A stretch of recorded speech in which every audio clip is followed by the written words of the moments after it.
No one knows this soldier's name, but he has become a legendary figure and is still remembered today as one of Pompeii's greatest heroes just before it was destroyed. Let's have a look at what he did. The year was 79 AD, and Pompeii and Herculaneum were thriving neighboring towns with more than 20,000 inhabitants. They were nestled on the slopes of Mount Vesuvius in southern Italy. Before October and November of that year, it began to violently erupt, spewing an exceptionally hot gaseous cloud of more than 30 kilometers high.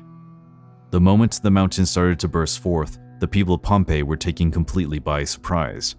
They had seen earthquakes in the region a few years before, but never an eruption. The spectacle of the volcano hurling rocks and ash into the sky was daunting. The thunderous noise of the expelled boulders became a warning to the people, who, at first astonished and disbelieving at what they were seeing, soon found themselves in a dilemma: flee to safety or be frozen in place by the eruption. The busy streets became lanes of panic.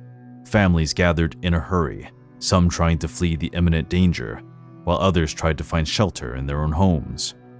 Pliny the Elder was an admiral in a Roman Imperial Navy fleet and lived about 30 kilometers from Pompeii. As soon as he noticed the outbreak of this eruption, he ordered his men to prepare a small boat to head towards Pompeii, initially to study the phenomenon and assess what was happening.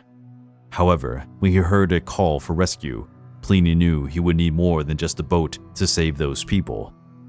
He then changed his plans and commanded the Imperial Navy's quinqueremes, stationed in Miseno, to cross the bay to help with the excavation attempts. Also, he called together a 9-man crew to go with him to Pompeii.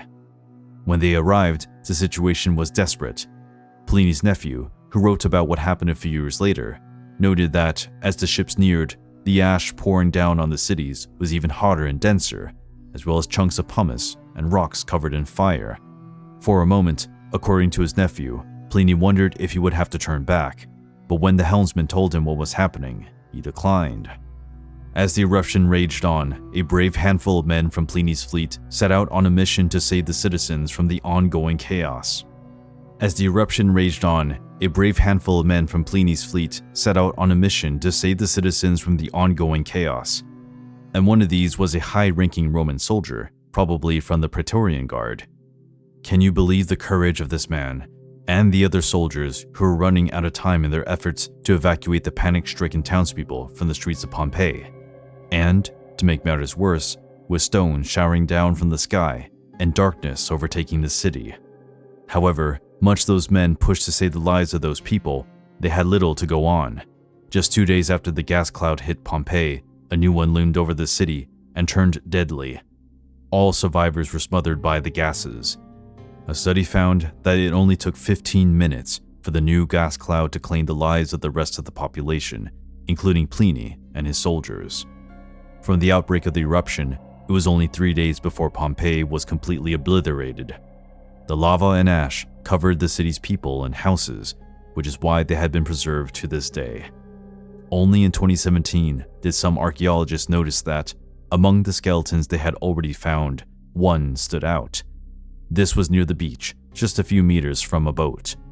It had a well-decorated belt and sword and an oval shield, suggesting that the skeleton was most likely not that of an ordinary soldier, but a member of the Praetorian Guard, known for using oval shields. This man was probably around 40 years old, and his body was found face down on the beach, together with several other skeletons. Once the eruption had ended, there was only a fog in the atmosphere, and so the sun could not fully shine on the city. Pliny and his soldiers' rescue mission is one of the best documented events of that time period, and it is unclear whether any ship managed to successfully rescue anyone. We do know that those who immediately fled after the eruption began managed to survive. In any event, we cannot ignore how the actions of the Roman fleet soldiers surely gave some hope to the people of Pompeii.